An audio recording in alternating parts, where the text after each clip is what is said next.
ದಿನಾಂಕ 24/10/25 ಫಿರ್ಯಾದಿದಾರರಾದ ಶೇಖರ್ ತಂದೆ ಸರಾಯ್ ಪೆದ್ದಯ್ಯ 40 ವರ್ಷ ಇವರು ಅವರ ತಮ್ಮ ರವಿ ಅವರು ಕೆಲಸಕ್ಕೆ ಹೋಗಿ ಮತ್ತೆ ಮನೆಗೆ ಹಿಂತಿರುಗಿಲ್ಲ. ಮತ್ತು ಬೆಳಗ್ಗೆ ಅವರು 6 ಗಂಟೆಗೆ ನೋಡಿದಾಗ, ಅಂದರೆ ದಿನಾಂಕ 24/10/25 ಬೆಳಗಿನ ಜಾವ 6 ಗಂಟೆಗೆ ನೋಡಿದಾಗ ಅವರು ಯಾರೋ ಹೊಡೆದು ಅವ್ರನ್ನ ಕೊಲೆ ಮಾಡಿರ್ತಾರೆ ಅನ್ನೋದಾಗಿ ತಿಳಿಸಿ ಒಂದು ದೂರನ್ನು ನೀಡಿದ್ದು,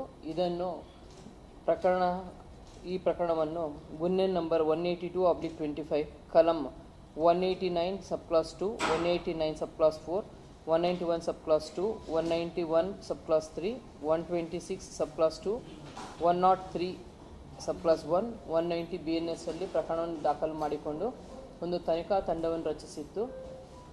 ಅಡಿಷನಲ್ SP ನವೀನ್ ಕುಮಾರ್ ರವರ ಮಾರ್ಗದರ್ಶನದಲ್ಲಿ DSP ಮಾಲ್ತೇಶ್ ಹಾಗೂ CPI PDಹಳ್ಳಿ ರುದ್ರಪ್ಪ ಹಾಗೂ PI ರೂರಲ್ ಸತೀಶ್, ಸಬ್ ಇನ್ಸ್ಪೆಕ್ಟರ್ಗಳಾದ ಕಾಳಿಂಗ ಮತ್ತು ತಿಮ್ಮಾರೆಡ್ಡಿ ಮತ್ತು ಸಿಬ್ಬಂದಿಗಳನ್ನು ಒಳಗೊಂಡಂತೆ ತಂಡವನ್ನು ರಚಿಸಲಾಗಿತ್ತು.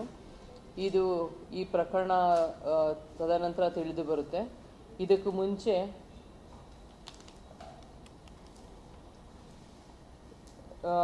128/24 ಕ್ರೈಮ್ ನಂಬರಲ್ಲಿ ಲಿಂಗಣ್ಣ ಅನ್ನೋರು ಒಬ್ಬರ ಅಕ್ಯೂಸ್ಡ್ನ ಅರೆಸ್ಟ್ ಮಾಡಿರ್ತದೆ.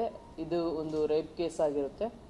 ಇದರಲ್ಲಿ ಅಕ್ಯೂಸ್ಡ್ ಲಿಂಗಣ್ಣ ಅವರು ಈ ಪ್ರಕರಣದಲ್ಲಿ, ಅಂದರೆ ರವಿಯವರ ಮರ್ಡರ್ ಪ್ರಕರಣದಲ್ಲಿ A1 ರೆಕ್ಕಿ ಹೊನ್ನೂರ ಸ್ವಾಮಿ ಅವರ ಬ್ರದರ್ ಆಗಿರ್ತಾರೆ. ಯಾಕೆ ದ್ವೇಷ ಇರುತ್ತೆ ಅಂದರೆ, ಅವ್ರಿಗೆ ಅವಾಗ ರೇಪ್ ಕೇಸಲ್ಲಿ ಕಾಂಪ್ರಮೈಸ್ ಆಗಲಿಕ್ಕೆ ಅವರು ಟ್ರೈ ಮಾಡಿರ್ತಾರೆ. ಅವಾಗ ರವಿಯವರು ಖುದ್ದಾಗಿ ಇವರೇನೆ ಅವ್ರಿಗೆ ಮಾತಾಡಿ ಕಾಂಪ್ರಮೈಸ್ ಆಗೋಕ್ಕೆ ಬಿಡದೆ FIR ದಾಖಲು ಮಾಡಿಸಿರ್ತಾರೆ ಅನ್ನೋದು ಒಂದು ದ್ವೇಷ ಇರುತ್ತೆ. ಇದನ್ನು ಹೊರತುಪಡಿಸಿ ಪದೇ ಪದೇ ಅವರು ಏನಾದರೂ ಮಾಡಬೇಕಾದ್ರೆ ಇವ್ರ ಆಪೋನೆಂಟ್ ಜೊತೆ ಸಪೋರ್ಟ್ ಮಾಡೋವಂಥದ್ದು ಒಂದು ಪ್ರವೃತ್ತಿ ಇತ್ತು ಅಂತ ರವಿಯವರಿಗೆ ಇವ್ರಿಗೆ ದ್ವೇಷ ಸ್ಟಾರ್ಟ್ ಆಗಿರುತ್ತೆ. ಇವರು ದಿನಾಂಕ 22ರಂದೇ ಒಂದು ಪ್ಲ್ಯಾನ್ ಮಾಡ್ತಾರೆ ಮರ್ಡ್ರ್ ಮಾಡಬೇಕಂತ ಹೇಳ್ಬಿಟ್ಟು. ಬಟ್ ಅವತ್ತು ಸಕ್ಸಸ್ ಆಗಲ್ಲ. ತದನಂತರ ಆ ದಿವಸ ಇನ್ಸಿಡೆಂಟ್ ಆಗಿರುತ್ತೆ. ಆ ದಿವಸ ಶೇಖರ್ ಮತ್ತು ಸುರೇಂದ್ರ ಅನ್ನೋರು ಬೈಕಲ್ಲಿ ಹೋಗಿರ್ತಾರೆ. ಸುರೇಂದ್ರ ಅವರು ಡ್ರೈವ್ ಮಾಡ್ತಿರ್ತಾರೆ, ಶೇಖರು ಅವ್ರಿಗೆ ಹೊಡಿತಾರೆ. ಮತ್ತು ಹೊನ್ನೂರು ಸ್ವಾಮಿ ಮತ್ತು ಪ್ರಸಾದ್ ರವರು ಒಂದು ಅಂಡರ್ ಪಾಸ್ ಇರುತ್ತೆ, ಅಲ್ಲಿ ನಿಂತು ವಾಚ್ ಮಾಡ್ತಿರ್ತಾರೆ.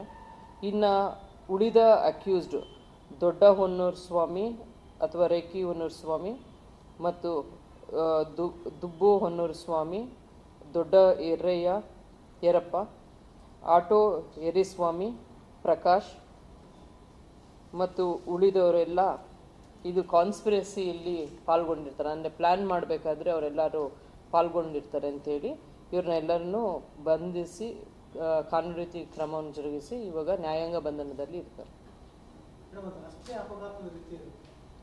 ಮೊದಲನೇದಾಗಿ ಅವರು ರಸ್ತೆ ಅಪಘಾತದ ಥರ ಮಾಡಿರ್ತಾರೆ. ಯಾಕಂದರೆ ರಸ್ತೆ ಅಪಘಾತದಲ್ಲಿ ಸೆಲ್ಫ್ ಸ್ಕಿಡ್ ಆದಾಗ ಹೆಂಗೆ ಟೈರ್ ಮಾರ್ಕ್ಸ್ ಬರುತ್ತೆ, ಯಾವ ಥರ ರಸ್ತೆಯಲ್ಲಿ ಸೇಮ್ ಅದೇ ಥರನೇ ಒಂದು ಸೀನ್ ಆಫ್ ಕ್ರೈಮಲ್ಲಿ ಇರುತ್ತೆ. ತದನಂತರ ನಮಗೆ ಪೋಸ್ಟ್ ಮಾರ್ಟಮಲ್ಲಿ ಗೊತ್ತಾಗುತ್ತೆ ಅದು ಯಾವುದೋ ಒಂದು ಶಾರ್ಪ್ ಆಬ್ಜೆಕ್ಟು ಮತ್ತು ಯಾವುದೋ ಒಂದು ಹ್ಯಾಮರ್ ಟೈಪ್ ಅದು ಏನಾದ್ರು ಉಪಯೋಗಿಸಿರ್ಬೋದು ಅಂತೇಳಿ. ಅವರು ಉಪಯೋಗಿಸಿರೋಂಥ ಬೈಕ್ ಮತ್ತು ಕುಡುಗೋಲು ಮತ್ತು ಸುತ್ತಿಗೆ ಸಹ ಸೀಸ್ ಮಾಡಿರ್ತಾರೆ. ರೇಖಿ ಹೊನ್ನೂರು ಸ್ವಾಮಿಯವರ ಬ್ರದರ್ ಲಿಂಗಣ್ಣ, ಸಣ್ಣ ಲಿಂಗಣ್ಣ ಅಂದ್ಬಿಟ್ಟು ಅವರ ಬ್ರದರ್ ಇರ್ತಾರೆ. ಅವರು ಇನ್ವಾಲ್ವ್ ಇರ್ತಾರೆ ರೇಪ್ ಕೇಸಲ್ಲಿ. ಇದನ್ನು ಕಾಂಪ್ರಮೈಸ್ ಮಾಡ್ಬೇಕಂತೇಳಿ ಅವರು ಒಪ್ಕೊಂಡಿರ್ತಾರೆ, ಅಪೋನೆಂಟು ಒಪ್ಕೊಂಡಿರ್ತಾರೆ ಅವರವರಲ್ಲೇ ಕಾಂಪ್ರಮೈಸ್ ಆಗಬೇಕಂತ. ಆದರೆ ರವಿಯವರು ಅದಕ್ಕೆ ಅವಕಾಶ ಕೊಡದೆ ಅವ್ರಿಗೆ ಉತ್ತೇಜನ ನೀಡಿ ಅವ್ರಿಗೆ FIR ಮಾಡೋದಕ್ಕೆ ಪ್ರೋತ್ಸಾಹ ಕೊಟ್ಟಿರ್ತಾರೆ ಅಂತೇಳಿ ಇವ್ರಿಗೆ ವೈಷಮ್ಯ ಇರ್ತದೆ. ಮತ್ತು ಟೋಟಲಿ 10 ಜನ ಅರೆಸ್ಟ್ ಆಗಿದ್ದಾರೆ.